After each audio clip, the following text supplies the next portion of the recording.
지금 이 순간에도 당신은 스스로에게 채찍질하고 있지는 않습니까? 왜 나만 이렇게 늦을까? 왜 나만 이렇게 흠집투성이일까?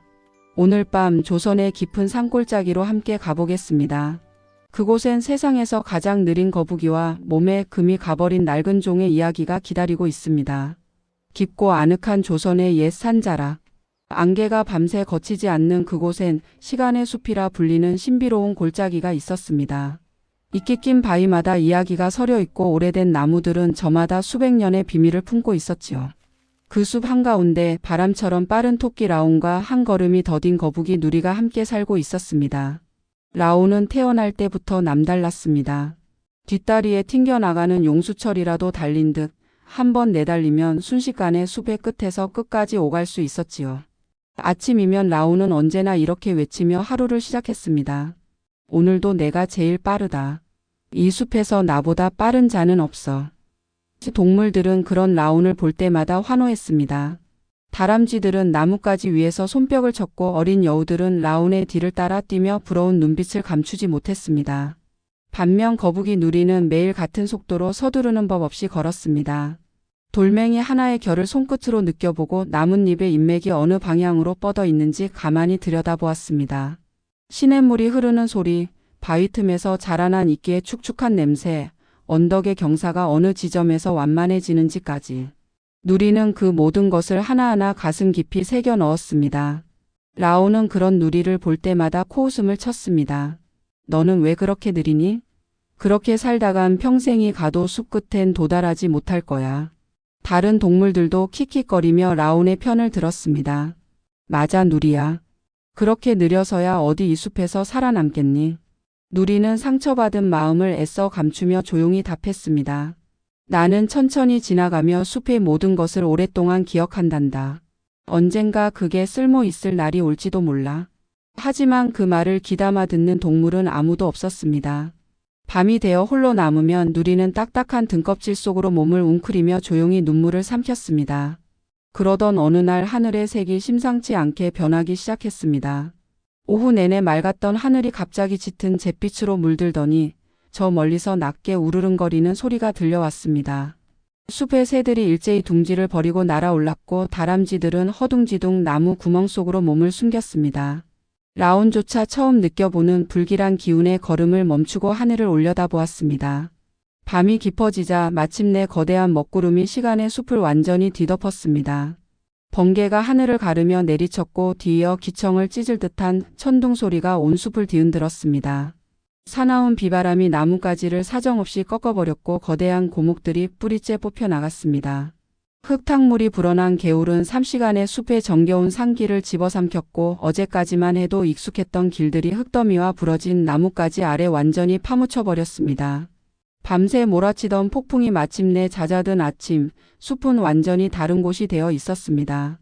낯익었던 오솔길은 흔적조차 없었고 곳곳이 진흙탕과 쓰러진 나무들로 뒤덮여 있었습니다. 숲속 동물들은 하나둘 은신처에서 기어 나왔지만 이내 얼굴이 새하얗게 질리고 말았습니다. 길이 다 사라졌어. 우리 어떻게 집으로 돌아가지? 여기저기서 흐느끼는 소리가 터져 나왔습니다.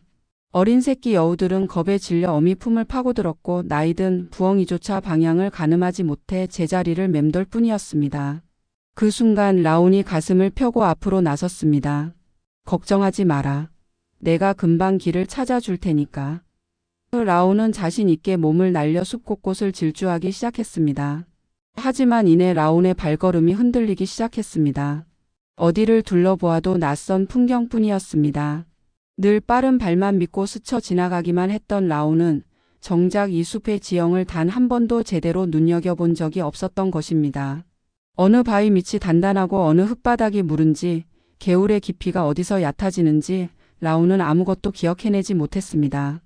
발은 그 어느 때보다 빠르게 움직였지만 방향은 완전히 길을 잃어버린 채였습니다. 시간이 흐를수록 동물들의 불안은 공포로 바뀌어 갔습니다. 이러다 다들 여기서 굶어 죽는 거 아니야? 흐느낌은 점점 절규에 가까워졌습니다. 바로 그때였습니다.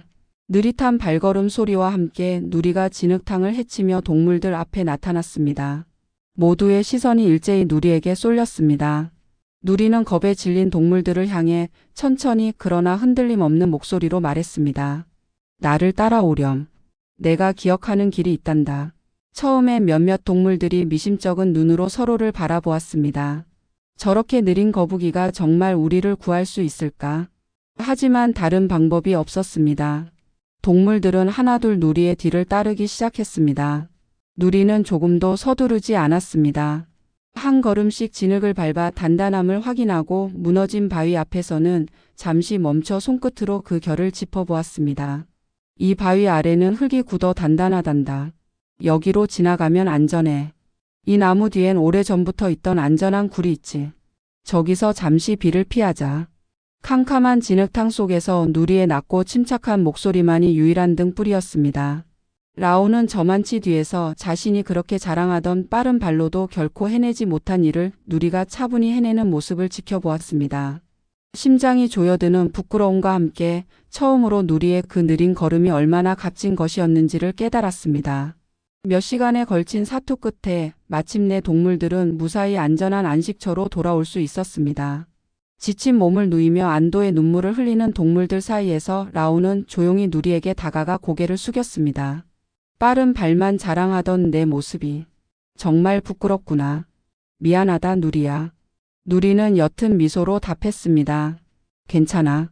우리는 서로 다른 방식으로 이 숲을 사랑했을 뿐이야. 그날 이후 숲속 동물들은 마음 깊이 깨달았습니다. 빠른 발도 물론 필요하지만 천천히 오랫동안 바라보는 깊은 눈 또한 그에 못지않게 소중하다는 것을요. 한편 그 시간에 숲을 넘어 높은 산꼭대기 사찰에서는 또 다른 이야기가 조용히 펼쳐지고 있었습니다. 그곳엔 수백 년의 세월을 지켜온 대범종 월명이 있었습니다. 월명은 오래전부터 그 웅장하고 아름다운 울림으로 온 산자락을 감싸왔습니다. 새벽 예불의 첫 소리도 저녁 노을을 배웅하는 마지막 울림도 언제나 월명의 몫이었지요. 하지만 셀 수 없이 많은 세월의 풍파를 온몸으로 견뎌내던 중 월명의 몸체 한쪽에 가느다란 금이 가고 말았습니다. 종직이 스님들도 마을 사람들도 처음엔 크게 걱정하지 않았습니다. 하지만 그 금은 조금씩 아주 천천히 깊어져 갔습니다. 그러던 어느 날 사찰에는 새로 주조된 종이 들어왔습니다. 이름은 청명. 눈부신 황금빛으로 반짝이는 몸체에 맑고 청아한 소리를 자랑하는 새 종이었습니다. 사람들은 청명이 처음 울리던 날 그 맑은 소리에 감탄을 감추지 못했습니다. 그 모습을 지켜보던 청명은 어느 날 월명을 향해 차갑게 쏘아붙였습니다. 몸에 금이 간 늙은 종이여. 당신의 소리는 이제 깨졌습니다.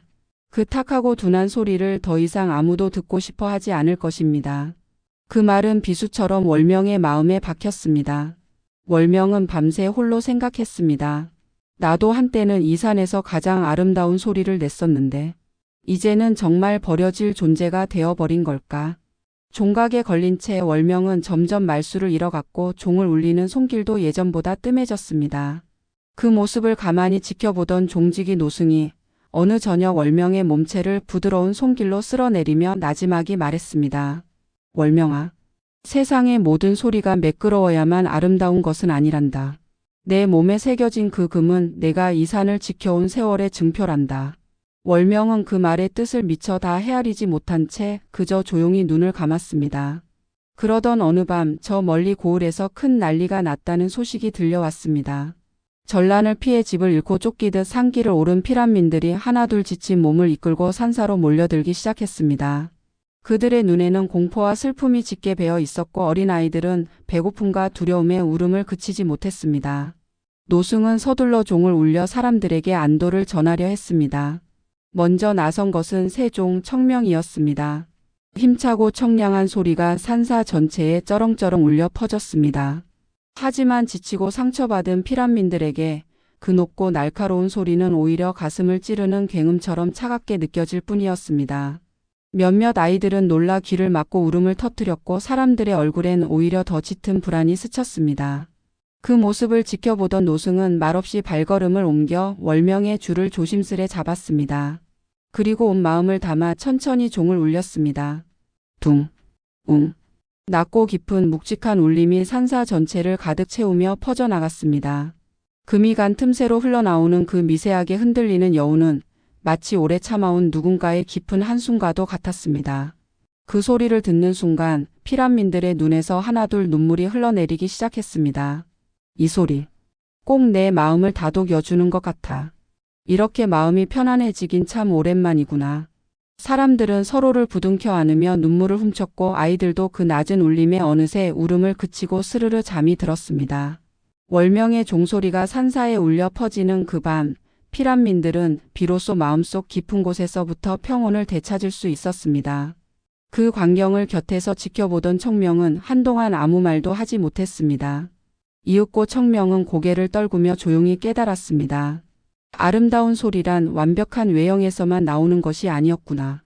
상처를 아는 울림이야말로 타인의 상처마저 어루만질 수 있는 것이었구나. 그날 이후 청명은 더 이상 월명을 업신여기지 않았습니다.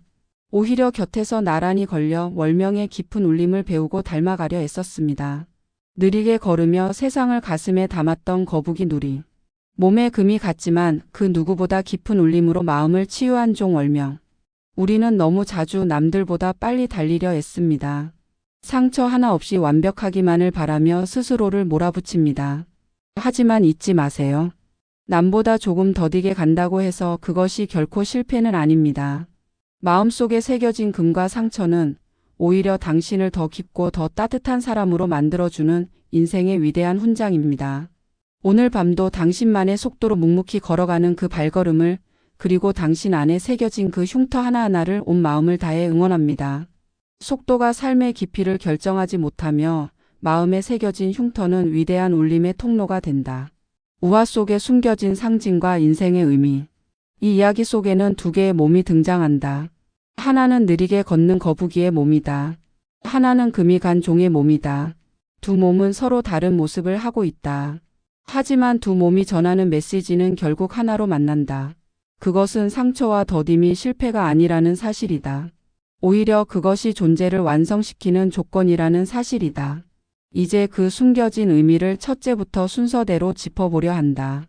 첫째, 구체적인 상황 묘사에서 시작해보자. 폭풍이 지나간 숲을 떠올려 본다. 길은 사라졌다. 나무는 쓰러졌다. 흙탕물은 익숙했던 지형을 완전히 뒤덮었다. 동물들은 방향을 잃었다. 어린 새끼들은 어미의 품을 파고들며 울었다. 그 순간 가장 빠른 자는 아무것도 하지 못했다. 라오는 온 힘을 다해 뛰었지만 낯선 풍경 속에서 길을 찾지 못했다. 오히려 가장 느린 자가 앞장섰다. 거북이 누리는 급하게 뛰지 않았다. 대신 오래전에 눈에 담아둔 돌의 결을 기억했다. 나무 뒤에 숨어있는 굴의 위치를 기억했다. 개울물이 얕아지는 지점을 기억했다. 이 장면은 단순한 동화 속 사건이 아니다. 이것은 인생의 축소판이다. 우리는 살면서 갑자기 길을 잃는 순간을 맞이한다. 직장을 잃거나 사람을 잃거나 건강을 잃는 순간이다. 그때 우리를 구하는 것은 화려한 순발력이 아니다. 오히려 오랫동안 조용히 쌓아온 시간의 기억이다. 아무도 눈여겨보지 않았던 그 느린 시간이 결국 가장 큰 자산이 된다. 둘째, 감정의 변화를 따라가 보자. 누리는 처음에 무시당했다. 동물들은 누리를 비웃었다. 누리는 그 비웃음 속에서 홀로 밤을 견뎠다. 등껍질 속으로 몸을 웅크리며 조용히 눈물을 삼켰다. 그 감정은 외로움이었다. 그 감정은 열등감이었다. 하지만 폭풍이 지나간 뒤 그 감정은 완전히 달라졌다. 무시당하던 걸음이 모두를 살리는 걸음이 되었다. 열등감은 자긍심으로 바뀌었다. 종 월명도 마찬가지다. 월명은 금이 간 몸을 부끄러워했다. 세종 청명의 차가운 조롱 앞에서 월명은 스스로를 버려진 존재라고 여겼다. 종각에 걸린 채 말수를 잃어갔고 소리를 내는 일조차 두려워했다. 그러나 피란민들 앞에서 그 감정은 완전히 뒤집혔다. 부끄러움은 위로로 바뀌었다. 상처는 치유의 도구가 되었다. 감정은 이렇게 방향을 바꾼다. 같은 상처라도 시간이 지나면 전혀 다른 의미를 갖게 된다. 오늘 나를 찌르는 감정이 내일은 나를 지탱하는 힘이 될 수도 있다. 셋째, 새로운 비유와 관찰을 더해보자. 느린 걸음은 뿌리를 닮았다. 뿌리는 눈에 보이지 않는다. 뿌리는 화려하지 않다. 아무도 뿌리를 향해 박수를 치지 않는다. 하지만 뿌리가 없으면 나무는 폭풍 앞에서 그대로 쓰러진다. 누리의 걸음은 바로 그 뿌리였다. 금이 간 종소리는 강물을 닮았다. 매끄러운 강물은 소리를 내지 않는다. 그저 조용히 흘러갈 뿐이다. 하지만 바위에 부딪히는 강물은 소리를 낸다. 그 소리는 거칠지만 살아있다. 월명에 갈라진 울림도 그렇다. 완벽함은 침묵을 낳는다. 상처는 목소리를 낳는다. 우리는 흔히 매끄러움을 아름다움이라 여긴다. 흠집 없는 얼굴과 실수 없는 삶을 이상으로 삼는다. 그러나 이 이야기는 다르게 말한다. 흠집이 오히려 존재의 목소리를 만든다. 흉터가 있는 사람의 위로가 더 깊이 가닿는 이유도 바로 여기에 있다. 넷째, 철학자들 사이의 연결을 짚어보자. 장자는 쓸모없는 나무의 이야기를 전했다. 굵고 못생긴 나무는 목수의 손을 피해 오래 살아남았다. 쓸모없어 보이는 것이 오히려 생명을 지켰다. 누리의 느림도 이와 닮았다. 세상은 누리를 쓸모없다고 여겼다. 그러나 그 쓸모없음이 결국 모두를 구했다. 니체는 고통을 다르게 해석했다. 그는 나를 죽이지 못하는 고통은 나를 더 강하게 만든다고 말했다. 월명의 금이 바로 그 증거다. 금은 월명을 무너뜨리지 못했다. 오히려 그 금이 월명을 더 깊은 존재로 만들었다. 하이데거는 인간을 유한한 존재로 보았다. 그는 죽음을 자각할 때 비로소 삶이 진실해진다고 말했다. 금이 간 종은 자신의 유한함을 이미 알고 있었다. 그래서 청명보다 더 진실한 소리를 낼 수 있었다. 동양의 킨츠기 정신도 여기서 만난다. 깨진 그릇을 금으로 이어붙이는 그 기술은 상처를 감추지 않는다. 오히려 상처를 드러내어 아름답게 만든다. 월명에 갈라진 몸은 바로 그 금빛 이음새와 같다. 레비나스는 타인의 얼굴에서 윤리가 시작된다고 말했다. 상처 입은 존재만이 다른 상처를 진심으로 알아본다. 피란민들이 청명의 매끄러운 소리에는 마음을 열지 않고 월명에 갈라진 울림에만 눈물을 흘린 이유도 여기에 있다. 다섯째, 이 모든 것을 하나로 모아보자. 이 이야기는 결국 한 사람이 살아낸 삶과 같다. 태어날 때는 매끄럽고 빨랐다. 시간이 흐르며 여기저기 부딪히고 갈라졌다. 세상은 그 흠집을 실패라 불렀다. 가족은 걱정했고 주변은 수군거렸다. 하지만 정작 위기의 순간이 오자 그 흠집이 사람을 살렸다. 느리게 걸었던 기억이 길이 되었다. 갈라진 상처가 위로가 되었다. 아무도 예상하지 못한 순간에 가장 약하다고 여겨졌던 부분이 가장 강한 힘으로 바뀌었다. 우리는 모두 저마다의 금을 지니고 살아간다. 그 금을 부끄러워할 필요는 없다. 그 금은 언젠가 누군가를 살리는 울림이 될 것이다. 오늘 흘리는 눈물도 언젠가는 누군가의 눈물을 닦아주는 손이 될 것이다. 이야기의 결론은 다시 처음으로 돌아간다. 속도는 삶의 깊이를 결정하지 못한다. 마음에 새겨진 흉터는 위대한 울림의 통로가 된다. 오늘도 천천히 걷고 있는 당신에게, 오늘도 어딘가 금이 가 있는 당신에게 이 이야기가 작은 위로가 되기를 바란다. 당신의 느림은 게으름이 아니다. 당신의 상처는 결함이 아니다. 그것은 언젠가 누군가를 안전한 곳으로 이끄는 지도가 될 것이다. 그것은 언젠가 누군가의 얼어붙은 마음을 녹이는 종소리가 될 것이다. 옛말에 이런 속담이 있습니다. 느린 소도 이받쳐 받다 간다는 말입니다. 또 이런 말도 있습니다. 10년 묵은 체중도 종소리 한 번에 내려간다는 말입니다. 오늘 우리가 나눈 이야기와 참 많이 닮아 있는 속담입니다. 지금까지 저는 느린 거북이 누리의 걸음과 금이 간 종 월명의 울림을 함께 짚어보았습니다. 누리는 아무도 알아주지 않는 시간을 홀로 견디며 걸었습니다. 월명은 조롱 속에서도 자신의 갈라진 몸을 부끄러워하며 침묵했습니다.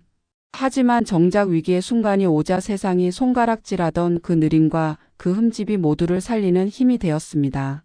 이것이 오늘 이야기의 핵심입니다. 저는 이 이야기를 정리하며 하나를 다시 깨달았습니다. 저 역시 살면서 남들보다 느리다고 자책한 밤이 많았습니다. 마음에 남은 흉터를 감추고 싶었던 날도 많았습니다. 하지만 돌이켜보면 그 느렸던 시간이 저를 더 단단하게 만들어 주었습니다. 그 흉터가 오히려 다른 사람의 아픔을 알아보는 눈이 되어 주었습니다. 그래서 저는 이제 조급함보다 저만의 속도를 더 믿기로 했습니다. 완벽함보다 진심이 담긴 흔적을 더 아끼기로 했습니다. 여러분의 오늘도 어쩌면 더디고 흠집투성이었을지 모릅니다. 하지만 그 모든 순간은 결코 헛되지 않습니다. 언젠가 그 시간과 그 흉터가 누군가를 살리는 길이 되고 누군가를 다독이는 울림이 될 것입니다. 오늘 하루도 애쓰신 당신을 온 마음으로 응원합니다. 여러분도 잘 자요.